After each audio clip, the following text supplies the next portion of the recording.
far. However, it is Nanoash. I think the Toon Link matches in pretty well. I think the Toon Link's going to come out here against a big heavy like Bowser, a big boy, combo food. You're going to want a character that can really juggle him and keep him in the air. And it is going to be Toon Link, as we're saying. Either way, we know exactly what Nanoash is going to do. The hero pulling out Bowser. I feel like Bowser is one of the heroes of Smash. He may be a villain canonically, but I love this character. I think so. I mean, some people don't find Bowser that hype to watch. You know, he kind of like shrugs off hits with tough guy. He gets kills really early, but you know, how many times do you see someone playing Bowser and making it exactly. Like, people are entitled to their opinions. It's okay for them to be wrong. Yeah, yeah. And, you know, Nanoash has proved a lot of people wrong. He's proved that this character is capable of succeeding at the top level. So one thing that we were talking about earlier when Nanoash was on in another difficult matchup is once he gets you in the corner and he set up his ledge traps, for the most part, like, matchups kind of cease to matter. It's just, can you trick him or can he react to your ledge options? Nanoash is a terror at reacting to ledge options. And, you know, you talk about Nanoash reacting to ledge options. Bowser as a character is just unexpectedly fast. Yeah, I love that about Bowser in this game. Yeah, he will rush you down. He will be in your face. He will throw out fairs with reckless abandon and be safe on doing so, like right there. And yeah, it scoops so hard too. It scoops really hard, and not only is he fast, but he can rack up kills really quickly. So scary combination here. My one complaint is that he doesn't still have the melee run animation. That was so funny. He's on a car. Yeah. I will never understand what the developers were trying to go for there. Did you ever use those, like, back in, like, elementary school, those, like, very small, the like, little mini scooters? Those floor scooters. Yeah, that's what he's on. Those things where you'd have, like, obstacle course things. Right. He's just on one of those mini scooters, just, like, going across, just, like, pushing, just moving his little feet and just having his wheels go. Yeah. Those things were so much fun. And there was always the one with the derpy wheel that no one wanted to get. The one that's half broken and that everyone just like, all right, well, you're going to be useless for this you know, mini soccer game we're playing over here. That's going to be killed. Oh, no, the whiff. Nanoash usually does not miss those, but that's going to be a kill. Yeah. Yeah. No amount of trying to avoid the platform is going to save you there. 171 after the hit, you're just dead. JoJo changing his music between stocks. He needs the power up. Get that EDM going. Yeah, yeah. What do you think JoJo listens to? Something completely nonsensical and beyond either of our comprehension. It's like the easy answer is, oh, he's listening to like video game soundtracks or something. But I want to believe this dude's listening to like pirate metal. It's something crazy. It's something that I'm thinking like Russian trance music. I could see it. I could see it. Just get him in the zone. Not even hard bass? No, just the trance music. Trance music, just straight up. Cloud's in chat saying he's literally listening to video game OSTs. And when we did the winter themes for Cascadia Clash, his choice was Rooftop Run from Sonic Generations. Bro. Okay. So bro's just jamming Sonic OSTs. Sonic, okay, as long as he's got the Sonic Adventure 2 in there. It goes hard. I mean, I'm a big fan of Sonic OSTs. I used them in like, 5 or 6 port trailers. If I get like Live and Learn coming on the shuffle, I go in hard. Yeah. Can't let that drop game 1. No, give me Crush 40. Give me Escape from the City. Okay, speaking honestly, why the hell did like the 3D Sonic games have a like full-on metal band doing their soundtrack? Like, yeah, like we had Sonic Adventure doing like "Open Your Heart," which is actually like a banger song. I'm like, dang, you had a full band for this. Even like the Pumpkin Hill theme, with the rap, just like, why does it go so hard? It doesn't, you think of like normal video game like OST, like, okay, chip tunes or like fun instrumental music. Then you have Sonic's like, all right, we got a rapper, we got a rock band, we got, Crush 40 does like live metal concerts too. Sonic fans will go and see Crush 40 in concert and sing along. It's nuts. It's so amazing. I love that era of video game music where you never knew what you were going to get. No.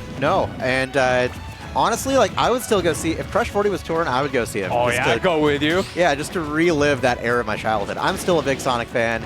Same. I have a Sonic Adventure 2 save file that has like 300 hours on it. I would just play my Chow Garden the whole time.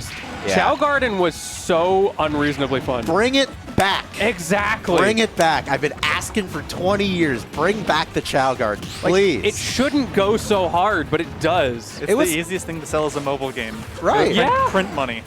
It really would, and honestly, it wouldn't even suffer for being a mobile game. No, it was a full-on like pet sim. You know, you had like the karate minigame, you had the racing running, minigame. yeah. You could customize like your look by feeding them different animals, and you know, it hasn't been in the Sonic game for like 18 or 19 years. And I still go back to Sonic Adventure 2 and play it. Like, And come like on. the different Chow Gardens too. When I got the Evil Garden, I popped off so hard. Like, You know, I can't believe that's in the game. Way back, I don't think machinima is a big thing these days, but like back in like 08 or 09, there would be people who would do Chow Garden machinima.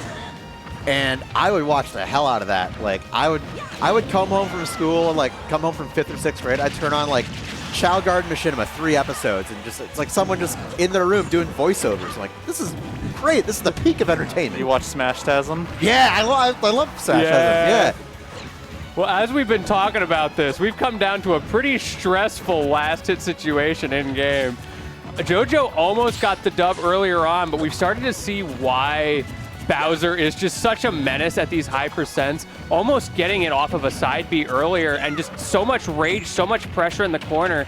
Back throw, barely gonna do it. I'm kind of surprised that killed, because Bowser being so heavy, and Toon Link's throws are strong. They're not that strong, but you know, that had the red spark, so yeah, maybe it was a guaranteed kill. Who knows? Yeah, I feel like maybe he was expecting a DI mix-up. Yeah. Well, it didn't do the like freeze frame too, so maybe it was poor DI on his part. My theory with the freeze frame is that it calculates pre-DI. I don't know if that's true, but I think it's just a pre-DI calculation whether or not it would kill. Yeah, I could see that. The number of times it goes off and then there's actually no kill. Like most of the time, it seems like it doesn't kill. It's just pro players are too good. That's the problem. Yeah. Sakurai did not plan for skill to be used in this game. No. Sakurai planned for this to be played with 8 players and with friends over drinks, and yeah. I still think back to the Smash doc, like the OG Smash doc, the portion of it where they're talking about the discovery of DI. Yeah. Well, think of all the discoveries that have been made over the years in Smash Bros. That weren't made like 20 years ago. Yeah, because they just had this one dude from a different part of the country who came to a tournament and just wouldn't die, and they couldn't figure out what was going on. Right. And it was because his sub-region had figured out that DI existed. See, any of us could, like, you know, with the knowledge that we have now, we could go back to any Smash tournament in like 2003, 2004, and just, we would be, when they talk about the era of the 5 gods, it would be the era of the 1 god. Yeah. Be one of us. Today's mid-level players would be like, they'd be just like straight up untouchable back then. Yeah, no, totally. You would wave dash and be like, it's cheating. What are you doing? Yeah, they're wave cheating. Yeah. You're not allowed to do that. Oh! You know what my one was as a kid? You're not allowed to use the C-stick for smash attacks. That's cheating. Yeah, I thought the C-stick for smash attacks and spamming that thing was so good. I would play on Hyrule with like only super scopes. Hyrule Fight Club. Hyrule Fight Club. You go down to that little Into area the bottom, down there. yeah. You're living to like 400%. There are bombs raining down from the sky. It's such a good time. Casual, you know, we play this game one way, but Smash as a whole, casual Smash, that has a lot of appeal that, you know, people don't really get to explore very often because they just think of this game as a competitive game. I love still when we have competitive players go back and play casual Smash. Just don't let Mystery Soul in your bracket. He won that Nintendo whatever competition. My man knows casual Smash through and through. But it's so funny. Like, shout out the Blega bracket. Oh, yeah. When the items were on, like, people didn't even know what the fake Smash Ball was. It's so funny. No, you forget, you know, when you're a competitive player, you forget about a lot of things in the game. You forget about, you know, probably 95% of the stages. You forget about some of the more niche characters. You forget about almost all the items. I was at Nintendo Live the other day, and I was watching people fight alongside their amiibo with items on. I'm like, all right, this is a mode. I forgot about this. Yeah, I also forgot about that. I used to have the most BS toxic Jigglypuff amiibo. You'd hit it and you do like 1 damage, then it hits you and you take 50 and you're like, what what do I even? No, this one guy had a like super powerful like DDD amiibo that I think like racked up 5 kills per game. Nice. And then he won the whole thing. I don't know what he won, but like, dang, you know, if I were like 12 years old, I would enter that with a cracked out amiibo and see if I could win something. Yeah. Yeah, I mean, like, if you've got the time to just grind in your room as a kid, you might as well. Right.